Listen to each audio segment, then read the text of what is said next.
గత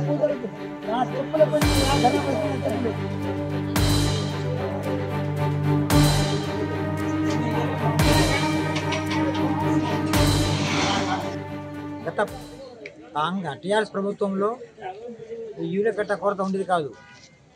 కాంగ్రెస్ ప్రభుత్వం రాగానే యూరియా కట్టలు ఎక్కడ పడితే అక్కడ దొరకట్లే, చాలా ఇబ్బంది అవుతుంది. రాత్రి వారం రోజులు తిరుగుతున్నాం, రాత్రి పగలు చెప్పులు లైన్ వేసుకుంటూ వన్నం లేకుండా వర్షంలో వాగు గుంపుల్లో వచ్చి దోమలు బాగా కరుస్తున్నాయి, ఇబ్బంది పడుతున్నాం. పొద్దున నైట్ 3:30కి వచ్చినా ఇప్పుడు దాకా ఇక్కడ యజమాని ఎవరు రాలేదు. కొంచెం దయచేసి అధికారులు ఈ ప్రాబ్లమ్ని సాల్వ్ చేయాలని కోరుతున్నాం. మొన్నటికి వచ్చిన అప్పటి నుంచి ఇక్కడ అన్నం లేదు, ఇక్కడ పరిశ్రమ దిక్కు లేదు, ఎవరు రావట్లేదు. మా రైతు ఎవరు అర్థం చేసుకోవట్లేదు. చెప్పులు పెట్టి క్యూ కట్టాం, చెప్పులు చూసి మా జాలి కలిగించండి, కొంచెం యూరియా కట్ట మా సహకారం అందించండి.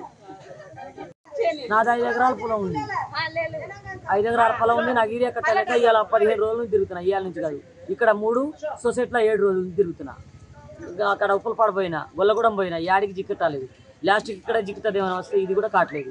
కాకపోతే నిన్న వచ్చినావు, మళ్ళీ ఇవాళ కూడా వర్షంలో వచ్చినావు. నిన్న రేపు ఇస్తాను, 7 ఇస్తాను, ఇవాళ 8ంటికి సీరియల్ లైన్ కట్టమన్నాడు, ఆధార్ కార్డు జిరాక్స్ పెట్టమన్నాడు, ఆధార్ కార్డు చేతిలో పట్టుకోమన్నాడు. ఎవడు వస్తే వాడికి చిట్టా కొడితే అలా అయినా 5 మందు ఆ మందు కొంటనే ఇస్తా, లేకుంటే ఇయ్యనన్నాడు ఒక మాట. అందు గురించి ఆధారం చూపెట్టమంటే చెప్పులు పెట్టుకున్నాం.